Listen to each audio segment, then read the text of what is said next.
అందరూ దేవుడు బిడ్డలే కదా, మరి ఎవరు రాసేది ఎవరు? దేవుడు, పరమాత్ముడే రాస్తాడు. మళ్ళీ మనుషులు వాళ్ళని మార్చడం ఏంటి? ఇప్పుడు అలా అదే మరి ఇప్పుడు అసలైన స్థితిగతులు వీళ్ళు తెలుసుకోవట్లేరు కదా. ఎవడైతే మారుస్తుంటే మార్చబడుతున్నాడో ఆయన యొక్క మానసిక పరిస్థితి బాగలేనంటే ఎట్టబోతున్నాడు కదా.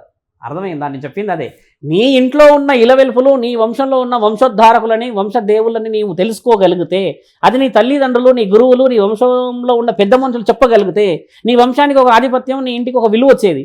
అది చెప్పడమే వీళ్ళు మానేసే సంవత్సరాలు గడిచిపోతే మరి నీకు వేరే మతస్థుడి యొక్క ఆశ రాదంటారా? ఖచ్చితంగా వస్తుంది. నువ్వు చెప్పు శంకరా, ఇప్పుడు 30-40 సంవత్సరాల నుంచి తల్లిదండ్రుల పర్యవేక్షణలో ఉన్న విద్యార్థులు, పిల్లలు ఎంతమంది బాగుపడ్డారో మీరే చెప్పండి. తల్లిదండ్రులు కొడుతున్నారు మిత్రమా, మద్యపానం సేవించవచ్చి, ప్రేమ వివాహం చేసుకున్నందుకు అక్కడ కుటుంబాన్ని ఇక్కడ కుటుంబాన్ని రోడ్డు పైన పెట్టేసి నీవేంది నేనేందని చెప్పేసి వీడు బాగుపడక వాళ్ళు బాగుపడక జీవితం అంతా నాశనం పట్టించుకుంటున్నారు. ఏ ధర్మంలో రాసి ఉంది చెప్పండి? ముమ్మాటికి నీవు నీ సొంతంగా ప్రయోగించుకున్న ప్రయోగమే కదా. మరి ఉమ్మడి కుటుంబాలు అప్పట్లో ఉన్నాయి, ఇప్పుడు ఎందుకు లేవు మరి ఉమ్మడి కుటుంబాలు? అంటే నీవు నీ ఇంట్లో గెలవనందుకే కదా కారణం. నీ ఇంట్లో నువ్వు గెలవలేవంటే నీ తల్లిదండ్రుల ద్వారా నీవు ఏ పర్యవేక్షణలు ఉండకపోయినట్టే కదా. మరి వాళ్ళకే సమస్యలు ఉన్నాయంటే వాళ్ళ తల్లిదండ్రులు వాళ్ళు చూడలేరు.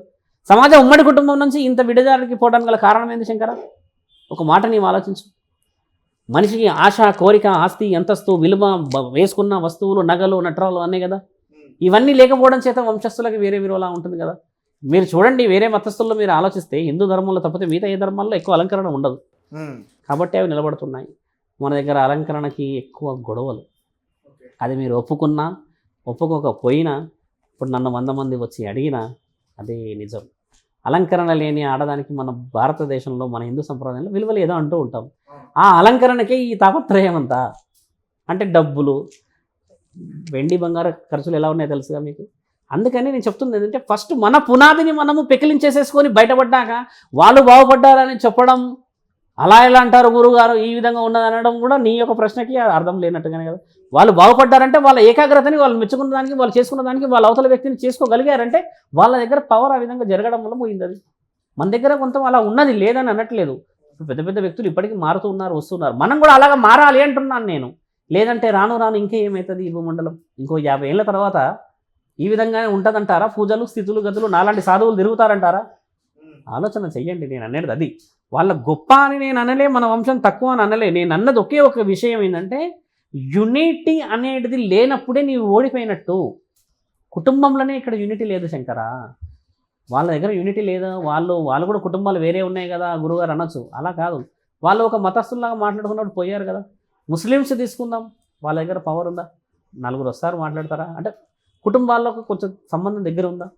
కేవలం మన దగ్గరే అలా ఎందుకు ఇబ్బంది జరుగుతుందంటే, బాగా గుర్తుపెట్టుకోండి, నేను అన్న అహం మాత్రమే మనల్ని వెనక్కి జరిపింది.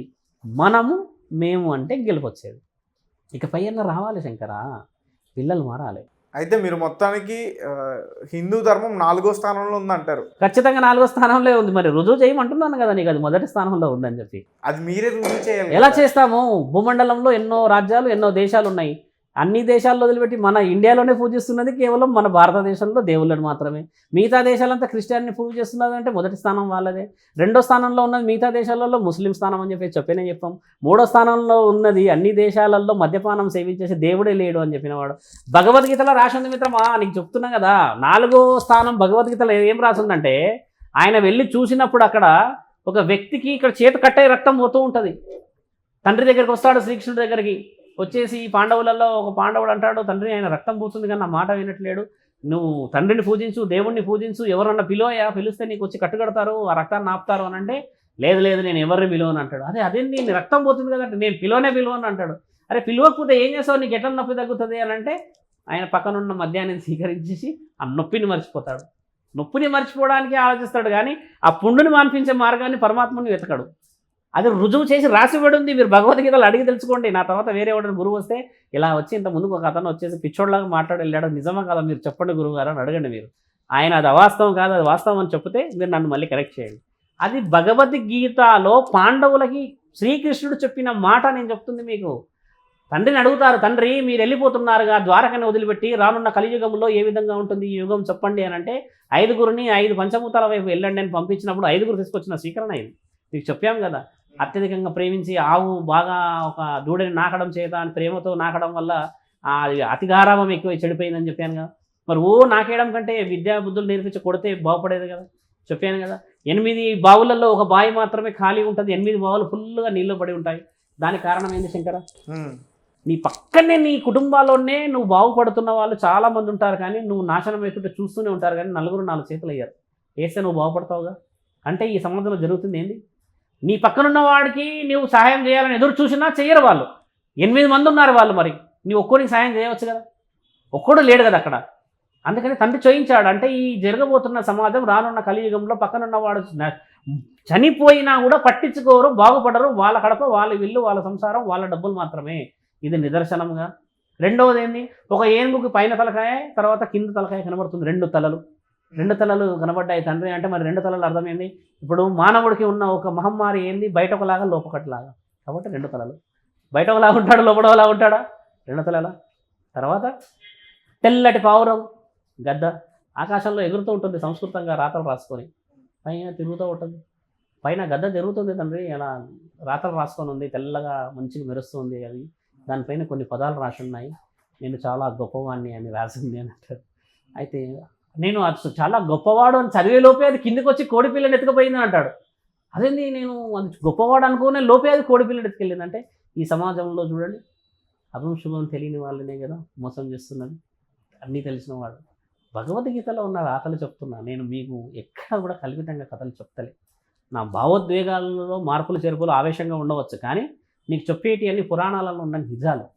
మీరు చదవరు కావని మేము చదువుకున్నాముగా. శివపురాణం చదివాం, భగవద్గీత చదివాం, రామాయణంలో కొన్ని తంతులు చదివాం, శివపురాణంలో ఎక్కడెక్కడ ఏమేమి ఉంది చూసాం. ఇలాంటివన్నీ చదవడం చేత నీకు చెప్పగలుగుతున్నానుగా. అది నిజాలు అంటున్నాను నేను. మీరు అన్నట్టుగా వాళ్ళ మతమే గొప్పది అన్న నీ ప్రశ్న అవాస్తవం. యూనిటీ చూడు అంటున్నా. 3వ స్థానంలో ఉండడానికి నీకు తెలుసు ఎంతమంది మందు తాగుతున్నారు ఈ రోజుల్లో. 10 మంది 9 మంది తాగుతారుగా. మరి అవాస్తవమే కాదు. రైట్. ఫైనల్గా అయోధ్య పైన మీ అభిప్రాయం ఏంటి? అయోధ్య అనేది భారతీయ సంస్కృతిలో భారతీయులు సంపాదించుకున్న ఒక ఆస్తి. అంటే న్యాయాన్ని గెలిపించుకున్నాం మనం. రామరాజ్యమే రావాలి, రాముడే మన దేవుడని మనకు రాసిపెట్టిన ఈ భూమండలంలో రాముడు పుట్టి పెరిగాడు అనే ధర్మం ఉన్నది. కాబట్టి న్యాయాన్ని పరమాత్ముడు అన్ని విధాలుగా కారణ జన్ములను పుట్టించుకొని గెలిపించుకున్న తరుణం అది. 22వ తారీఖుగా ఇప్పుడు మనం ఎన్నో పూజలు పురస్కారాలు చేసుకుంటాం. అక్షంతాలని, బంగారు కలశాలని వచ్చాయంటున్నారు కదా. కాబట్టి మీరు మనస్సాక్షిని ఏ విధంగా మార్చండి శంకర. రామరాజ్యం అనేది వస్తుందన్న ఆశతోని మనం గెలిపించుకున్నాం. కాబట్టి ఇకపైన రామరాజ్యం ఈ సమాజానికి రావాలని 22వ తారీఖు రోజు అక్షంతాలు నెత్తిలో వేసుకొని మీరు ఇంట్లో ఉన్న ఇలవెల్పులకి పిల్లలందరికీ ఆశీర్వాదం ఇచ్చి చెప్పండి. రాముడి యొక్క 22 ఎందుకు చేసుకుంటాము అని అడుగుతారు నేను ఖచ్చితంగా. అడిగితే చూడమ్మా, ఫలానా యుగంలో ఫలానా తరుణంలో ఫలానా విధంగా రాముడు రాజ్యాన్ని స్థాపించి భార్య కోసమే జీవితాన్ని, తండ్రి మాటకై అరణ్యానికి వెళ్ళి ఎన్నో విధాలుగా ఇబ్బందులు పడి భార్యని కాపాడుకున్నాడు. అదేవిధంగా నా తల్లి సీతాదేవి ఎన్నో రాజభోగాలు అనుభవించాల్సింది అలా పెళ్ళి కాగానే కాలికి చెప్పులు లేకుండా అరణ్యం వైపు వెళ్ళి పతి మాటకే విలువిచ్చేసింది. 14 సంవత్సరాలు పోయింది. ఆ తర్వాత మళ్ళీ 7 సంవత్సరాలు పోయింది. లవకుశుడు కడుపులో ఉన్నప్పుడు కూడా పోయిందిగా. మళ్ళీ అలా పోయింది అని అంటే పత్తికి ఇచ్చిన విలువ ఏంటంటే ఈ భూమండలంలో ప్రత్యక్ష దైవం అని ఇచ్చుకుంది. ఆవిడ అనుభవించాలంటే రాజభోగాలు అనుభవించేది కదా. నేను పెళ్లి చేసుకున్నంత మాత్రాన నేను అక్కడికి రావాలా, నువ్వే వెళ్ళి రాపో అని అనొచ్చుగా. అలా అనుకుంటూ అనుభవించిందంటే వాళ్ళు చేసిన రాజ్యాన్ని ఈ యొక్క సమాజం అంటే ఇప్పుడు ఉంటున్న ఈ రామరాజ్యం అంటే మనం మొత్తం భూమండలమే కాబట్టి దీనికి విలువిచ్చింది వాళ్ళు. అక్కడ ఎవరికి కూడా ఇబ్బంది రాలే. అప్పుడు సౌభాగ్యవతులకి ఇబ్బంది రాలే, నీళ్ళ గురించి ఇబ్బంది రాలే, తిండి గురించి ఇబ్బంది రాలేదు. అంటే అలాంటి రాజ్యం రావాలనే కదా మానవుడు కోరుకొని ఈరోజు గెలిపించుకున్నాడు. కాబట్టి రామరాజ్యం అనేది మనకు వచ్చింది, ప్రతిష్టాపన జరుగుతూ ఉంది. దాంట్లో మనందరం పాల్గొనాలి. ఎందుకంటే మిత్రమా, భారతదేశం అనేది శివుడిది, బ్రహ్మదేవుడిది, విష్ణుది కాదు శంకర. బాగా గుర్తుపెట్టుకోండి. అఖండ భూమండలం అనేది మానవుల చేత భగవంతుడు పూజించడం చేత భగవంతుడు రాసుకున్న ఈ రాతలో భగవంతుడే గెలవాలి అని మానవులని మనం గెలిపించుకొని గెలిచిన తరుణం అది. కాబట్టి ఒక్క దేవుడిది భూమండలం అని చెప్పేసి చీల్చకూడదు. మా భారతదేశం, అఖండ భారతదేశం ఎందరో దేవుళ్లకు నిలువైనది. కాబట్టి ఆయన పేర్లు ఉన్నాయి. మీరు అలా చేయండి అంటున్నా. రామరాజ్యం వచ్చిందని రాముడి గురించి చెడు ప్రచారణ చేసేవాళ్ళు ఉంటారు, మంచి చేసేవాళ్ళు ఉంటారు. కానీ అందరూ సమూహంగానే రాముడు గెలిచాడు కదా. రామరాజ్యం కోసం గెలిచిందని కాదు. అంతకుముందుకు ద్వాపర యుగంలో శ్రీకృష్ణుడు ఉన్నాడు, తర్వాత వేరే కలియుగ ప్రత్యక్షంగా దేవులు ఉన్నారు. వీళ్ళందరికీ విలువ తగ్గుతుందా? అలా కాదు. ఆయన గారికి అవమానం జరగడం చేత ఆయన గెలిపించుకున్నాం మనం. అంతే కదా, కుటుంబంలో ఒక వ్యక్తికి ఇబ్బంది అయితే బాధగా కదా, న్యాయం కోసం న్యాయస్థానం తిరుగుతామా? అలా 500 ఏళ్ళు పట్టింది మనకి. కాబట్టి రామరాజ్యం వచ్చిందని ఆలోచన ఎంతో గొప్పదో దాన్ని గెలిపించుకొని దాన్ని బాధ్యతగా స్వీకరించి ప్రతి సౌభాగ్యవతి నీలాంటి యువకులు కూడా మేము రామరాజ్యంలోనే ఇప్పుడు పోయి ఉంటాము, తప్పులు చేయమని నిర్ణయం తీసుకోవడానికి ఆ అక్షంతాలు మీ ఇంటికి చేరాయి శంకర. ఆ అక్షంతాలు అక్కడ రాముడు విగ్రహంలో ప్రతిష్ఠించబడుతున్నాడని చేరలేదు. తండ్రి మిమ్మల్ని ఆశీర్వదిస్తాడు ఆ రోజు.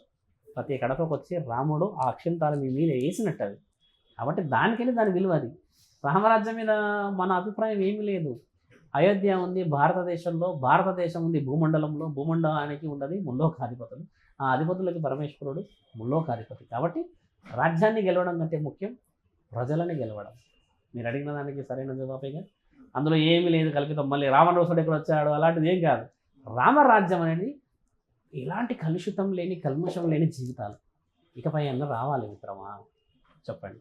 Okay Swamiji, thank you so much. Thank you very much Shankara.